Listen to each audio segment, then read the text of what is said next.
Bonjour, bonjour à tout le monde de partout où vous nous suivez dans le monde entier. Et aujourd'hui, nous sommes là avec mon frère Stéphane. C'est un serviteur de Dieu évangéliste, moi aussi également. Nous sommes là juste pour parler d'un sujet biblique, bien entendu, qui a toujours fait l'objet de plusieurs débats, plusieurs interventions, puisque tout le monde a un but pour lequel, quand il accepte la parole de Dieu, quand il croit à Jésus-Christ, il aimerait que son objectif soit atteint. Alors, dommage en est que plusieurs ne savent pas l'objectif principal de leur croyance en Jésus-Christ. Parce que certains disent que je suis sauvé, d'autres disent que moi je suis chrétien, d'autres disent que j'ai pris. Et par ailleurs, il y a d'autres qui défendent leurs églises, sous-entendu qu'ils ont reçu Dieu par les canaux de cette église. Mais nous essaierons ensemble de comprendre réellement pourquoi et quel est le but pour lequel nous venons à Christ. Nous cherchons d'accepter et de croire à la parole de Dieu. Parce qu'il y a un but, il y a une cause et il y a un but. Alors, quel est le but? Alors, nous allons ouvrir ce débat-là ensemble. Nous allons voir et comprendre. Et je crois que plusieurs seront bénis. Alors, pour commencer, je dirais que Dieu bénisse tout le monde qui nous suit. Restez là branchés. Commencez d'abord par vous abonner massivement et liker et partager cette image pour appeler plusieurs à croire en Jésus-Christ parce qu'il s'agit d'une chaîne évangélique. Que Dieu vous bénisse. Alors, nous sommes là à notre côté, le frère Stéphane, qui va nous poser certaines questions et nous allons répondre à la lumière de la parole de Dieu. Le sujet, c'est le salut dans sa totalité. Le salut, c'est le fait de croire en Jésus-Christ. Et quand vous croyez en Jésus-Christ, selon la parole de Dieu déclare que tous ceux qui croient en Christ sont sauvés.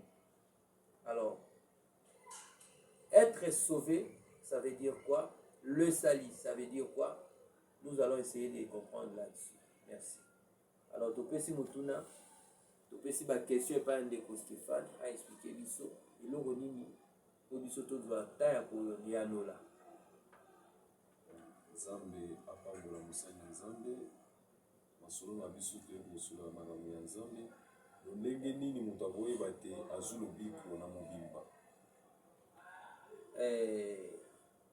Ce qui te koluka koyanola mukie, si nous pouvons essayer de comprendre et de répondre aux questions de l'homme de Dieu.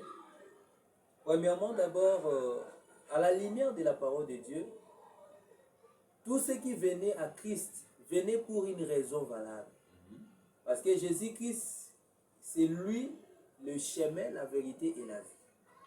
Et un jour, il a même déclaré devant les disciples, c'était dans les temples, il a dit, venez à moi, vous qui voulez boire, je suis l'eau de la vie. Et il y avait plusieurs qui venaient en Jésus-Christ. Et dommage en est que parmi lesquels il y avait aussi Judas. Il y avait d'autres disciples qui d'ailleurs, quelques jours plus tard, l'avaient abandonné. Alors, ceux qui avaient quitté Jésus, est-ce qu'il avait réussi ce pour lequel il était venu? Je crois que non. Parce que quand quelqu'un abandonne Jésus-Christ, il perd sa place. Même dans le langage courant, il y a un adage qui dit, celui qui part à la chasse perd sa place. C'est-à-dire, vous quittez le domicile pour aller quelque part. Vous perdez votre place au domicile. Alors, le salut, c'est Christ qui avait amené le salut. Sur base de Jean 3,16. Car Dieu a tant aimé le monde qu'il a donné son Fils unique, afin que quiconque croit en lui ne périsse point, mais qu'il ait la vie éternelle. Et quel était celui que Dieu avait donné? Il a donné son Fils qui était Christ, le Seigneur Jésus-Christ. Mais, il est question maintenant de comprendre. Nous basons notre débat sur ce qui concerne le salut. Parce que le salut, c'est quelque chose que tout chrétien qui venait à Christ cherche. Alors, parmi les disciples de Jésus-Christ, il y avait ceux qui étaient restés avec Jésus-Christ jusqu'à la fin. Il y en a aussi d'autres qui avaient abandonné Christ, comme Judas, qui l'avait trahi et qui était mort. Comme, par exemple, d'autres disciples le jour où Christ avait prêché. Et il a dit que vous devez boire mon sang et manger ma chair. Il y en a plusieurs qui l'avaient quitté. Mais alors, ce salut dont il était question, et qui l'avait reçu et qui ne l'avait pas reçu.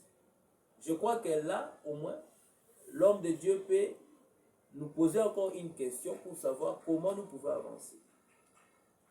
Bongo, na otuna yo mosali na nzambe boye mpona nini Juda alongwaki deja liboso ete bakoma ete po moto azwa lobiko me Juda alongwaki liboso mpona nini yango eza mpona prédestination kobongisama na nzambe to mpe nde nayebi te. Dans la parole de Dieu, nous comprenons que tout ce que Dieu fait est parfait. Quand Dieu dit que venez à moi vous tous qui êtes fatigués, ou venez ceux qui veulent recevoir le salut, je suis le chemin, la vérité et la vie. Tous ceux qui venaient à Christ étaient sauvés. C'est semblable à quelqu'un qu'on sauve d'un danger. Je peux donner un exemple. Quand vous trouvez quelqu'un dans la boue, ou bien dans un puits, prenons un puits qui a de la boue à l'intérieur. Quand quelqu'un est tombé, c'est difficile de remonter seul. Il peut y avoir toujours quelqu'un qui vient et puis le tend la main pour le faire tirer de cette boue, afin qu'il soit sauvé des dangers dans lesquels il s'est retrouvé. Alors, quand Christ dit, si vous croyez en moi, vous serez sauvés, cela veut dire que il y a un niveau ou bien une étape qui commence pour les saints. Être sauvé ne veut pas toujours dire avoir la vie éternelle. Être sauvé, ça veut dire d'abord quitter là où vous étiez dans les péchés pour rejoindre la vie en Christ. Voilà. Biso totondaka ta makomi na Mark 16 epui ezomba na biso ete Yesu alobaki na bango te nomoki mokili mobimba oteya bato akodimela nga mpe kozwa bateme mpe aza sauve me ebele na bato basukaka wana kaka ezala baévangéliste basukaka wana kaka no loka moto azwi bateme no esukika wana azwi vie éternelle wana mpana nga na comprendre te serviteur de Dieu l'homme de Dieu. Bon, la vie éternelle est une question d'abord de foi. Tout ce qui venait, parce que Jésus-Christ n'était pas un homme riche, c'était un simple jeune de plus ou moins 33 ans qui était venu comme tout serviteur de Dieu qui se faisait voir devant tout le monde qu'il est vraiment un véritable envoyé de Dieu.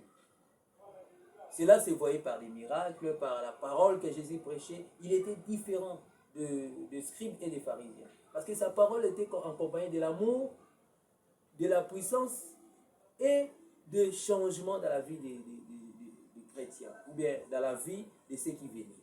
Alors, ces changements-là, qui opéraient par des miracles, par tout ce qui se faisait, qui était à la différence de ce que le pharisien faisait, c'est ce qui faisait maintenant une particularité du Seigneur Jésus-Christ. Alors, par rapport à ça, il y avait des foules qui venaient parce qu'ils voyaient des miracles, parce qu'ils voyaient que cet homme est différent des autres. Ce qui fait que tous ceux qui venaient à lui espéraient d'abord avoir la solution à leurs problèmes. Mais derrière la solution à tous ces problèmes-là, il y avait un objectif. Parce que quand quelqu'un vient à Dieu, il doit savoir pourquoi. Le miracle, c'est une cause. La cause pour laquelle je viens à Dieu, je dois avoir la guérison de mon cœur, la guérison de ma maladie. J'ai des cancers. Si je viens à Jésus-Christ, je serai guéri. J'ai un problème dans ma famille. Si je viens, Jésus-Christ va me délivrer. Parce que nous parlons de Jésus-Christ dans la chair, quand il était venu pour accomplir sa mission. Mais dommage en était quoi? Plusieurs qui venaient à Christ ne savaient pas le but pour lequel ils venaient. Certains croyaient que je viens simplement pour avoir la guérison de mon âme et de mon corps. La guérison du corps. Et il en avait réussi. Mais il y en a d'autres aussi qui étaient venus, après avoir été guéris, ils étaient restés. Ils avaient demeuré dans la parole de Dieu, avec Christ. C'était la différence par rapport aux autres. Parce que ceux qui avaient demeuré, était allé plus loin avec Jésus-Christ. Voilà. Il y a moins à comprendre que la sociologie. Donc, c'est ça bon vraiment.